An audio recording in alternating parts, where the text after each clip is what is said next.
Hello 10th class students, कैसे हो आप सब। तो आज हम कर रहे हैं एक्सरसाइज 7.2 का पार्ट सेकंड। ठीक है, पार्ट फर्स्ट में मैंने क्वेश्चन नंबर 1 to 5 करवा दिए थे। अब इसमें क्वेश्चन नंबर 6 देख रहे हैं। देखो क्वेश्चन नंबर 6 कह रहा है 1 2 4y x6 and 3 5 are the vertices of parallelogram taken in order, find x and y। कह रहा है ये जो चारों के चारों कोऑर्डिनेट्स है ना, ये वर्टिसेस है किसके, पैरेललोग्राम के। ठीक है, ऑर्डर में लिए गए। ऑर्डर में लेने का मतलब है कि स्टेप वाइज, सीरियल वाइज। ठीक है ना, तो पैरेललोग्राम बनाएंगे हम। पैरेललोग्राम वो होता है जो जिसकी अपोजिट साइड्स की होती है इक्वल होती है। ठीक है ना, और डायगोनल एक दूसरे को बाइसेक्ट करते हैं। क्वेश्चन नंबर 6 में इसको मैंने ए मान लिया 1 2, इसको बी मान लिया 4y, this is C x6 and this is our D 3 5। ठीक है, कह रहा है ये यहाँ पर x दिख रहा है, यहाँ पर y दिख रहा है। कह रहा है बच्चों x और y निकाल लो। तो बच्चों देखो, इसके लिए हमें क्या करना है, हमें पैरेललोग्राम की ना प्रॉपर्टीज पता है कि अपोजिट साइड्स इक्वल होती है। उसके डायगोनल है ना, डायगोनल ये होते हैं जो अपोजिट पॉइंट ना ज्वाइन करें। ये भी एक डायगोनल है, और ये भी बच्चों क्या है, एक डायगोनल है इसका। ठीक है ना, देखो ये डायगोनल्स आगे। डायगोनल कौन कौन से, ए सी और बी डी। अब देखो इस क्वेश्चन में ना बच्चों एक नया फॉर्मूला आपके पास आएगा। ठीक है ना, जिससे हम बोलेंगे mid point formula.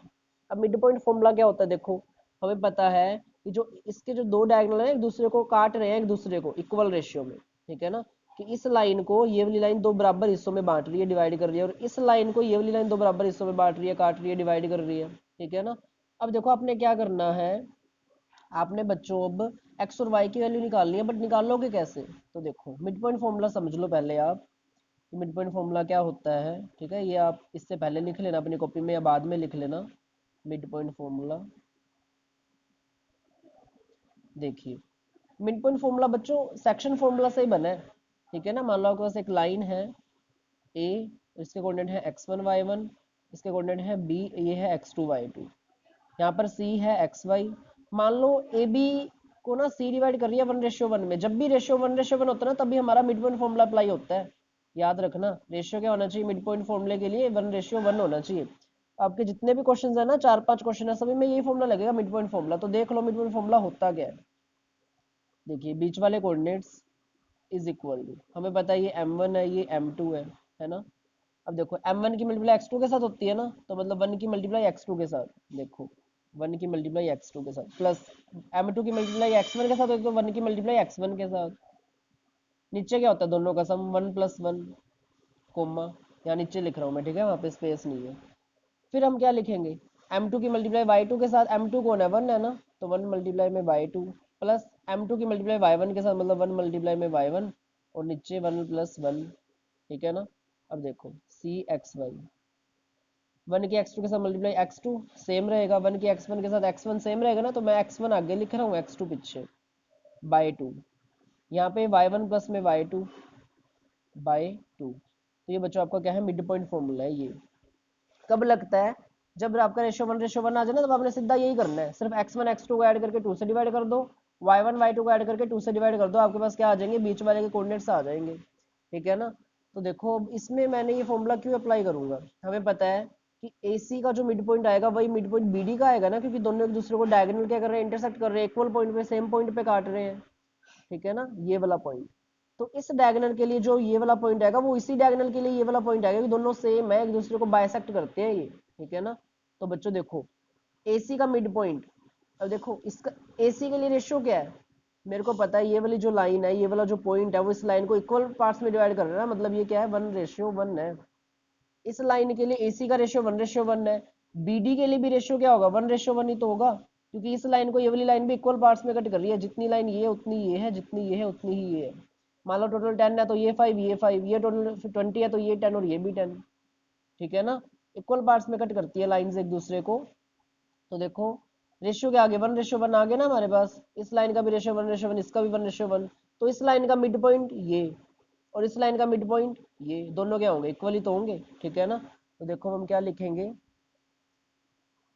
Mid point of, starting में आपने वही लिखना है, let A B C D are the vertices of a parallelogram. ठीक है, वो लाइन फिक्स है, मैंने आपको कहा था। Mid point of A C is equal to mid point of B D.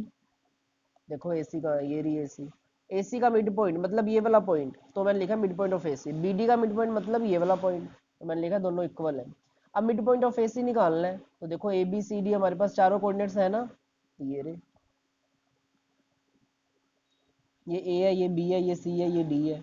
तो पहले ए सी का निकालना है ना, तो देखो ए के कोऑर्डिनेट्स, मिड पॉइंट फॉर्मूला लगेगा आपको कि रेशियो क्या है, 1:1 है, तो मिड पॉइंट फॉर्मूला ये होता है ना, तो यहाँ पे लिख दो x1 प्लस में x2/2, y1 प्लस में y2/2।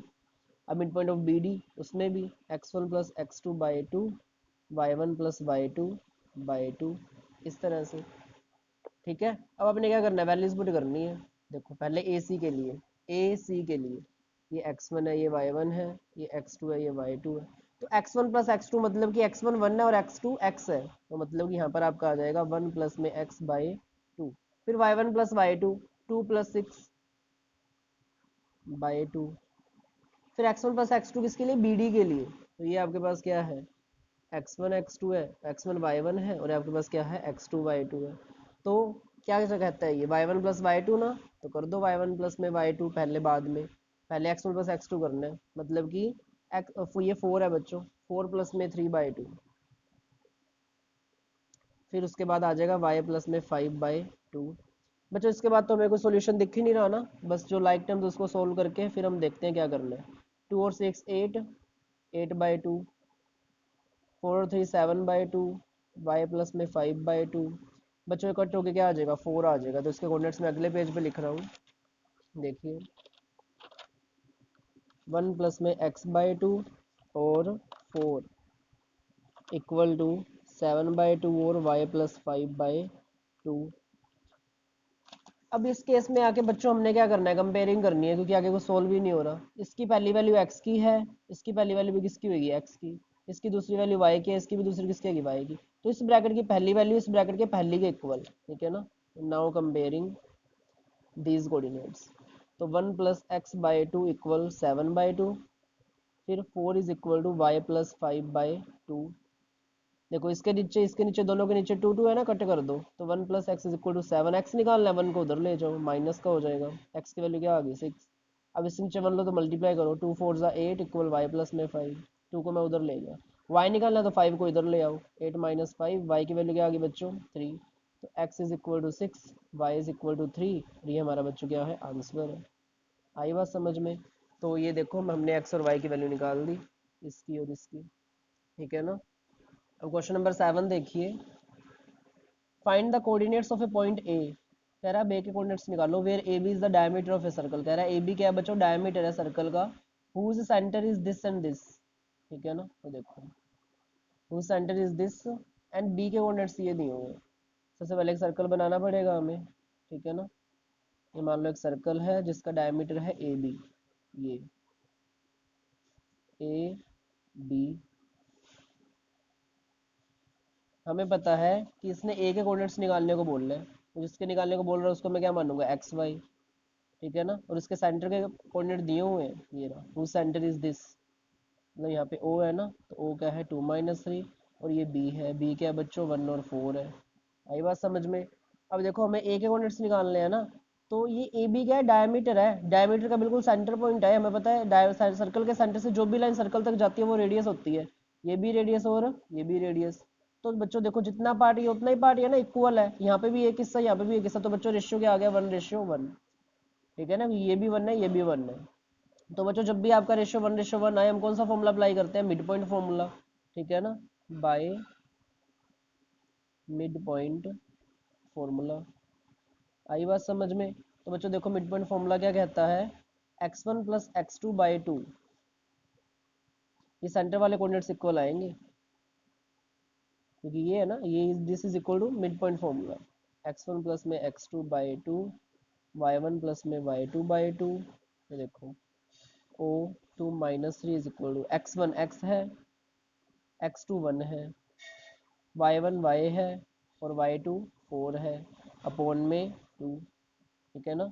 अब देखो कुछ सोल्व नहीं हो रहा, तो बच्चों इस कंडीशन में हम क्या करते हैं, कंपेयरिंग करते हैं, इसका पहले वाला इसके पहले वाले के इक्वल। नाउ कंपेयरिंग, ठीक है ना, ये सारा कुछ आप लिख के कंपेयरिंग के बाद हम कैसे कंपेयरिंग करेंगे, देखो 2 is equal to x plus में 1/2, -3 is equal to y plus में 4/2। इसके नीचे मान लो क्रॉस मल्टीप्लाई करो, 4 is equal to x plus 1, ये 1 इधर आके माइनस का हो जाए तो 4 में से बन गया 3। अब 3 2 ज़ा माइनस का 6 इक्वल टू वाई प्लस में 4। ये 4 इधर आके माइनस का हो जाएगा तो वाई की वैल्यू माइनस का 10। ठीक है ना। तो बच्चों हमारे पास ए के कोऑर्डिनेट्स आ गए। ए के coordinates x y is equal to 3 और माइनस का 10। This is our answer. देखो बच्चों कितने इजी क्वेश्चंस है आपके। तो मिड पॉइंट फॉर्मूला और सेक्शन फॉर्मूला, एक्चुअली में आपका mid point formula section formula से ही आया है। ठीक है, आपने घबराना नहीं है। तो जहाँ पे भी आपका रेशियो 1:1 लगे वहाँ पे आपने कौन सा फॉर्मूला लगाना, मिड पॉइंट फॉर्मूला। चाहे आप इसमें सेक्शन फॉर्मूला लगा लो, M1:M2 मान के, कोई इशू नहीं है। ठीक है ना। तो भी आप सेक्शन फॉर्मूला लगाओगे ना तो भी आपका सेम आंसर आने वाला है। कोई आपका ये नहीं है कि आंसर आपका चेंज हो जाएगा, नहीं। क्वेश्चन नंबर 8 देखते हैं। क्वेश्चन नंबर 8 में कह रहा है if A and B are this and this. कह रहा है ए और बी दिए हुए हैं, find the coordinates of P. कह रहा है पी के कोऑर्डिनेट्स निकालो such that A P is equal to 3/7 of A B. कह रहा है पी लाई कर रहा है ए बी सेगमेंट पे। ठीक है ना। तो क्वेश्चन नंबर 8 है यहाँ पर, और एक कंडीशन भी इन्होंने हमें दी हुई है बच्चों। पहले तो हम ए के कोऑर्डिनेट्स लिखते हैं -2 और -2, बी के क्या है 2 और -4। कह रहा है पी है ना ए बी लाइन पे कहीं पे भी लाई कर रहा है, हमें नहीं पता, तो मैंने मान लिया पी यहाँ पे लाई कर रहा है। ठीक है ना, पी यहाँ लाई कर रहा है। ठीक है, उसके कोऑर्डिनेट्स हम बाद में मान लेंगे, अभी नहीं। बट पहले देखो ये क्या कह रहा है, पी ए बी पे लाई कर रहा है, इसने कंडीशन दी है A P is equal to 3/7 A B. देखो कंडीशन क्या है, A P is equal to 3/7 A B. अब इसने कहे हैं ना कि कोऑर्डिनेट्स ऑफ पी निकालने हैं, मतलब पी के कोऑर्डिनेट्स निकालने हैं ये एक्स और वाई। अब पी के कोऑर्डिनेट्स निकालने के लिए ये रेशियो तो पता होना चाहिए ना। इसके कोऑर्डिनेट है, इसके कोऑर्डिनेट है, मतलब कि x1 y1 है, x2 y2 है, बट रेशियो नहीं है। रेशियो का मैं क्या मानूंगा M1:M2। बट M1:M2 की वैल्यू भी तो होनी चाहिए ना। इधर भी P x y is equal to M1:M2 का फॉर्मूला, फिर ना तो M1 M2 ना एक्स वाई है, कैसे निकालूंगा मैं। तो जो इन्होंने ना इसके साथ एक और गिवन कंडीशन दी है, इस गिवन कंडीशन से ना हम सबसे पहले रेशियो निकालेंगे। देखो एपी दिया हुआ है ना, एपी। देखो रेशियो कब आएगा, जब मैं एपी को पीबी से डिवाइड कर दूंगा, सिंपल है ना। देखो मान लो एपी को अगर मैं बीपी से डिवाइड कर दूं, दिस डिवाइड बाय दिस, क्योंकि रेशियो तो वही होता है ना। मान लो एक लाइन में अगर तीसरा पॉइंट कट कर रहा है तो दिस बाय दिस होता है। तो इसमें देखो एपी बाय में बीपी, तो देखो एपी की वैल्यू मान लो मेरे पास 3/7 ए बी है। उस तरह मेरे पास बीपी की कोई ना कोई वैल्यू आएगी, कटिंग करके मेरे पास कोई ना कोई रेशियो तो बचेगा ना। तो मुझे बच्चों पहले बीपी निकालना है। ठीक है ना। तो देखो बीपी कैसे निकलेगा, मुझे पता है ए बी कैसे बनी है, A B, A B is equal to A P plus B P. इन दोनों से मिलके बनी है ना ये ए बी। तो बीपी निकालना है, एपी को इधर ले आओ, माइनस का हो जाएगा इस तरह से। आई बच्चों बात समझ में, बीपी आ गया मेरे पास। ठीक है ना। अब देखो तो बच्चों हमें पता है ए बी की वैल्यू क्या है, ए बी ए पी की वैल्यू क्या है 3/7 ए बी है ना। तो यहाँ पे ए पी की वैल्यू पुट कर दो, ए बी माइनस में 3/7 A B equal to B P. क्या किया हमने, देखो बीपी की वैल्यू ना किसी नंबर में भी तो चाहिए ना। तो पहले तो बीपी निकाला, हमें पता है ए बी किससे बना है, A P plus B P से। ठीक है ना, A B plus B P से हमारे पास ए बी बना है, तो बी पी इधर रखा, ए पी को मैं उधर ले गया। ठीक है ना, ये पूरे में ए बी में से ए पी माइनस करें तो बी पी आ जाएगा। अब ए पी की वैल्यू पता ना 3/7 ए बी है, तो यहाँ पे ए पी की जगह ये रख दिया क्योंकि इसके इक्वल दिया हुआ था। इसके नीचे 1 लो, एलसीएम लेने के बाद 7 A B minus 3 A B equal to B P. 7 में से 3 का कितना आ जाएगा, 4 AB/3 is equal to B P. तो देखो बच्चों बी पी की वैल्यू क्या आ चुकी है, 4/3 ए बी आ चुकी है अब हमारे पास। तो अब हमने रेशियो निकालना है ना। रेशियो कैसे निकलेगा, रेशियो कैसे निकलेगा बच्चों आपके पास, जब आप ए पी को डिवाइड करोगे बी पी से।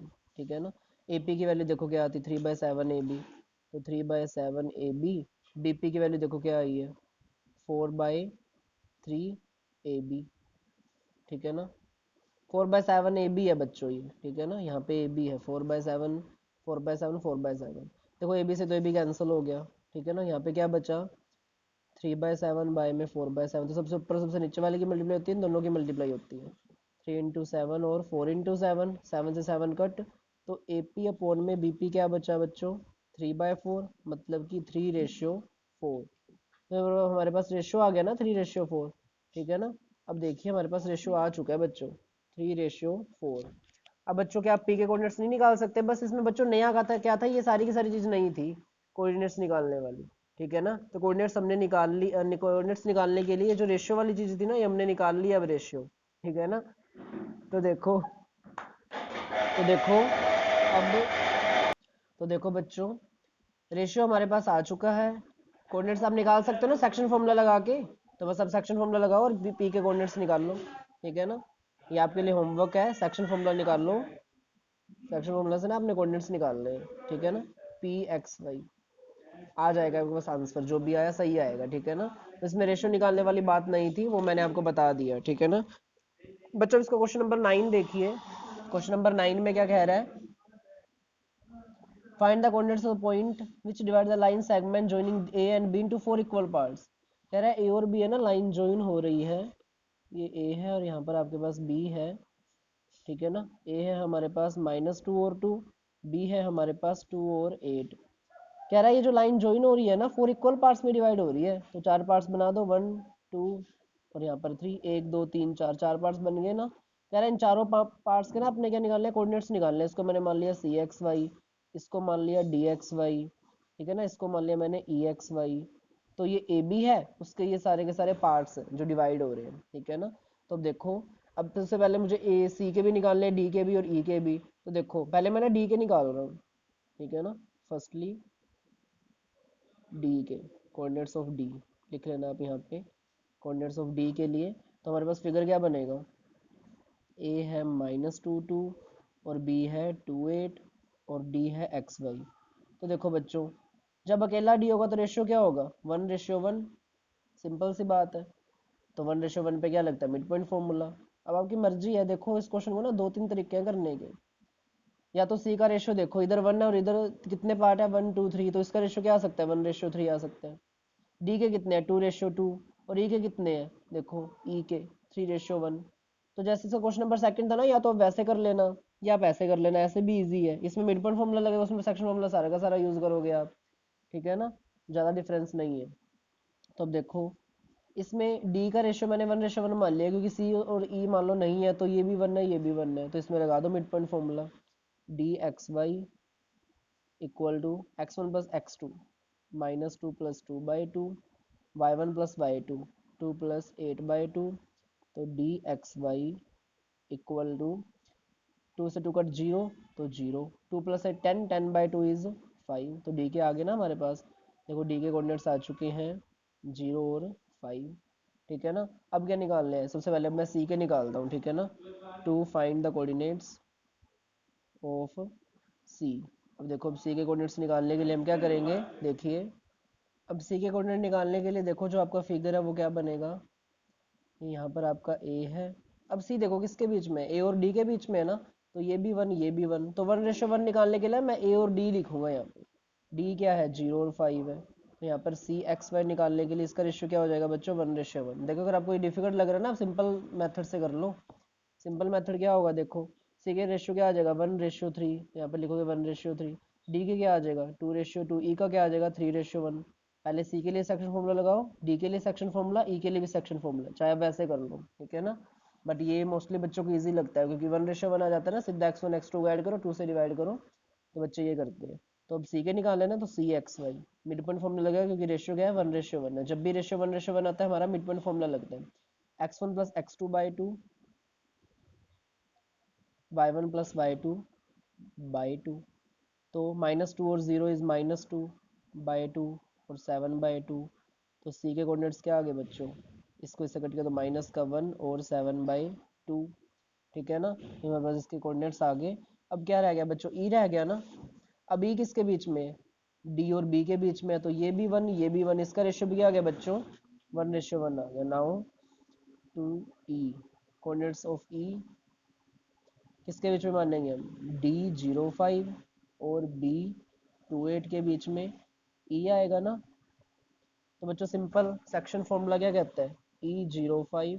आपने जो ये लिखना है ना, फॉर्मूला लगा के एक्सप्लेन करके लिखना है, x1 + x2/2 y1 + y2/2, ठीक है ना। तो ये EXY हमने अब निकालना है, ठीक है ना, EXY निकालना है। तो कैसे निकलेगा, 0 + 2 2, 2/2 इज 1, 5 + 8 13, 13/2 इज 13/2। यहाँ पे तो मैंने सीधा लिखा, आपने अच्छे से फॉर्मूला एक्सप्लेन करके सारा कुछ बताना है। आई बात समझ में, तो आपका क्वेश्चन नंबर 9 भी कंप्लीट हो चुका है, ठीक है ना। बस क्या करना है, 3 बार इमीडिएट फॉर्मूला तो लगाया है, क्योंकि 3 ही कोऑर्डिनेट्स थे, तीनों को निकालने के लिए सबसे पहले डी निकाला, फिर सी फिर ई, ठीक है ना। तो आपका क्वेश्चन नंबर 9 भी कंप्लीट हो चुका है। तो बच्चों में हम कर रहे हैं इसका क्वेश्चन नंबर 10। देखिए 10 में कह रहा है find the area of rhombus if its vertices are this this this and this taken in order. कह रहा है रोम्बस का ना एरिया निकाल लो, ठीक है। इसके जो कोऑर्डिनेट्स है ना वो में दिए हुए हैं इन्होंने। देखिए क्वेश्चन नंबर 10 में ये रोम्बस बना लिया हमने, ठीक है। क्वाड्रिलेटरली होते हैं सारे के सारे जिसकी 4 साइड्स होती हैं। तो इसको मैंने ए मान लिया 3 0, फिर बच्चों मैंने इसको बी मान लिया 4 5, ये सी है -1 और 4, और ये हमारे पास डी है -2 और -1। तो बच्चों एरिया ऑफ रोम्बस निकालना है ना हमें। तो एरिया ऑफ रोम्बस का ना फॉर्मूला होता है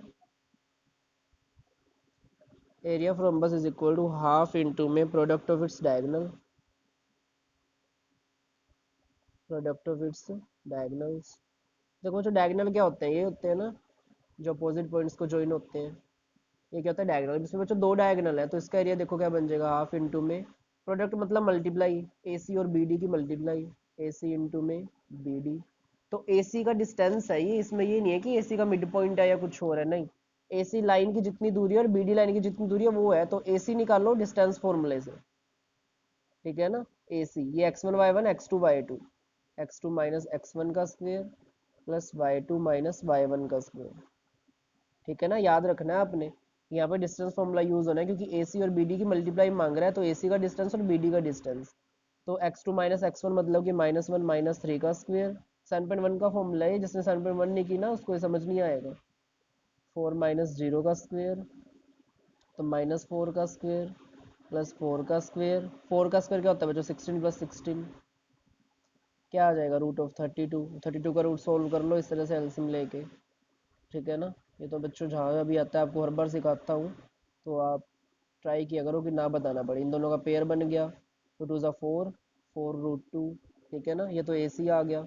अब बी डी भी निकाल लो, बी डी के लिए भी डिस्टेंस फॉर्मूला ये रहा बी डी, -2 -4 का स्क्वेयर, फिर -1 -5 का स्क्वेयर। तो दोनों माइनस किया तो माइनस हो जाएंगे, 6 हो गया ऐड होने के बाद। फिर यहाँ पर भी माइनस का 6, ठीक है ना। प्लस का 36 प्लस का 36, तो बच्चों देखो क्या आ गया, 72 का रूट। तो इसका रूट क्या आ जाएगा बच्चों, 6√2, ठीक है ना। अब ये ए सी और बी डी की वैल्यू आ गई ना, ए सी कितना है 4√2, बी डी कितना है 6√2, तो यहाँ पे फॉर्मूले में पुट कर दो। तो area is equal to half into में 4√2 इंटू में 6√2। देखो बिना रूट वाले की ना, बिना रूट वाले के साथ मल्टीप्लाई करनी है आपने। तो हाफ इंटू में 4 × 6, फिर रूट वाले के साथ √2 इंटू में √2। 4 6 जा बच्चों 24, √2 की √2 के साथ मल्टीप्लाई 2, 2 2 ज़ा 4, 4 का रूट 2 होता है, ठीक है ना। तो देखो बच्चों यहाँ 2 चल रहा था, 2 1 ज़ा 2, 2 से 2 कैंसिल, तो बच्चों क्या आ गया area 24 unit square. Unit square is the answer. Area हमेशा स्क्वेयर में होता है ना। तो बच्चों बिल्कुल सिंपल था, फॉर्मूला याद रखना है, half into product of its diagonals. Product मतलब मल्टीप्लाई डायगोनल की, तो डायगोनल निकालने के लिए आपको डिस्टेंस फॉर्मूला लगाना पड़ेगा। वैल्यूज पुट करके कैलकुलेशन करो, आपके पास आंसर है। तो बच्चों आपकी 7.2 भी कंप्लीट हो चुकी है, ठीक है ना। तो 7.1 7.2 दोनों अच्छे से ट्राई करो, एग्जाम्पल भी आप इसके प्रैक्टिस करो, सारे के सारे क्वेश्चन अच्छे से समझो, ठीक है। तो ये आपको अगली एक्सरसाइज समझ में आएगी। Thank you.